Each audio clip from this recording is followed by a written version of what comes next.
समंदर के बॉटम में पूरे 2 दिनों तक बगैर ऑक्सीजन के इक्विपमेंट के जिंदा रहने वाले ये दुनिया के वाहिद शख्स हैं। क्या किस्मत इस पर मेहरबान थी या मौत इसको ढूंढ नहीं पाई। अस्सलाम वालेकुम दोस्तों, मैं हूं आपका होस्ट मोहम्मद ज़ुबैर और आप देख रहे हैं डॉक्यूमेंट्री वाला।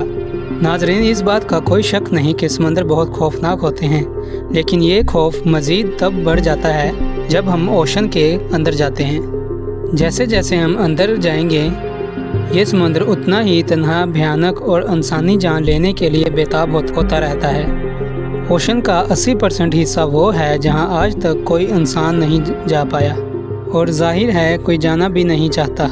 लेकिन उसके बावजूद भी कश्तियां, बहरी जहाज़ और हत्ता के पैसेंजर से भरा पूरे के पूरे प्लेन भी समंदर के गहराइयों में डूब चुके हैं, जहां से ज़िंदा वापस आना नामुमकिन है। लेकिन आज कहानी इस शख्स के करीब घूमेगी जो एक ही वक्त दुनिया का खुशनसीब और बदनसीब है।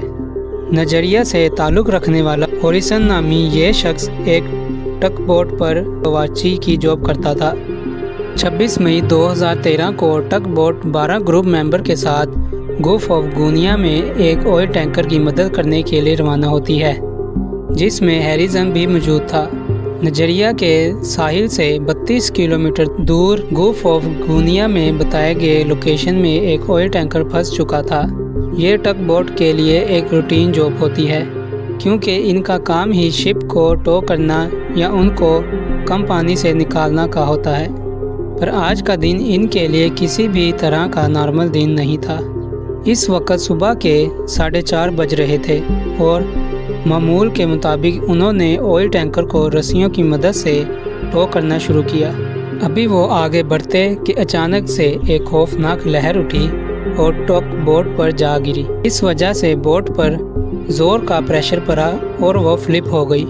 ये प्रेशर इतना तेज़ था कि जिस रस्से से वो ऑयल टैंकर को टो कर रहे थे उसके हुक्स भी टूट गए और टक बोट शिप से अलग होकर पानी में डूबने लगी और अंदर 12 क्रू मेंबर में अफरा तफरी मच चुकी थी। ज़्यादातर क्रू मेंबर अपने कैबिन में बैठे थे और बदकिस्मती से उनके कैबिन लॉक्ड थे, क्योंकि समंदर के इस हिस्से में पायरेट अटैक बहुत कॉमन पाए जाते हैं। इसी वजह से सेफ्टी के लिए कैबिन को लॉक्ड किया गया था।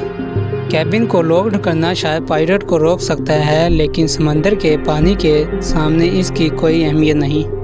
पानी कैबिन के अंदर अपना कब्जा जमा रहा था, लेकिन खुशकिस्मती से हैरिसन बोट उल्टने से पहले ही कैबिन से निकलकर वॉशरूम गया था और जब वो बोट उल्टी तो उसका सर छत पर जा लगा। अभी उसको कुछ समझ आता उससे पहले वॉशरूम की रोशनदानी से पानी तेज़ी से अंदर आने लगा।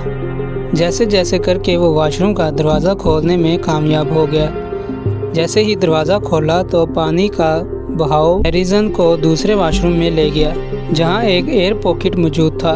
इस वक्त तक बोट पर बिल्कुल अंधेरा छा चुका था, इतना अंधेरा कि हैरिसन को अपने हाथ भी नज़र नहीं आ रहे थे।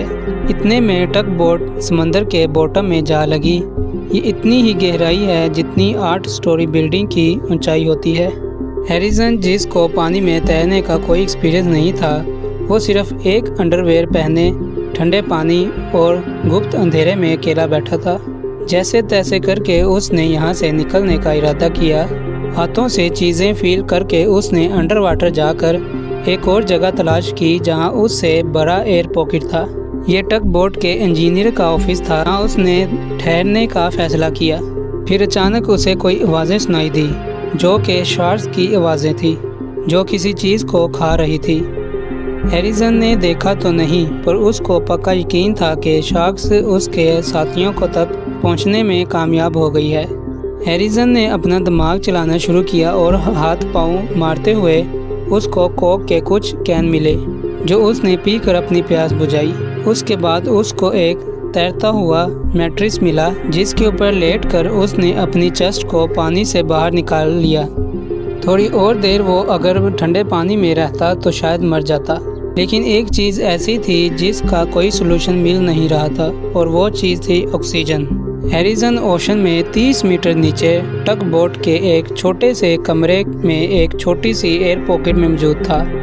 इस हादसे को 2 दिन गुजर चुके थे। हैरिसन इस अंधेरे में सिर्फ अब मौत का इंतज़ार कर रहा था और जब वो इन 2 दिनों के बाद तकरीबन मौत के करीब ही था तो फाइनली उसे एक दस्तक सुनाई दी। ऑयल के क्रू ने डाइवर्स की एक टीम भेजी थी जो टग बोट के मलबे में लाशें ढूंढने आई थी। उनको ये बात का बिल्कुल भी इल्म नहीं था कि 2 दिनों के बाद भी इस मलबे में एक शख्स ज़िंदा होगा। इतने में हैरिसन को इंजीनियर के रूम में से कोई रोशनी दिखाई दी। उसकी खुशी की इंतहा नहीं थी जब उसने अपने सामने एक रेस्क्यू डाइवर्स को पानी के बाहर आता देखा। डाइवर्स का कहना था हैरिसन मौत से सिर्फ चंद मिनट दूर था। हैरिसन किसी भी डाइविंग इक्विपमेंट के बगैर समंदर के बॉटम में सबसे ज़्यादा वक्त गुजारने और फिर ज़िंदा वापस बाहर निकलने वाला दुनिया का पहला और शायद आखिरी शख्स है। तो दोस्तों, ये थी आज की हमारी वीडियो। उम्मीद है आपको वीडियो अच्छी लगी होगी। अगर वीडियो अच्छी लगी है तो वीडियो को लाइक कर देना, चैनल को सब्सक्राइब कर दो ऐसे ही मज़ीद इन्फॉर्मेटिव वीडियो देखने के लिए। मिलते हैं अगली वीडियो में। अल्लाह हाफिज़।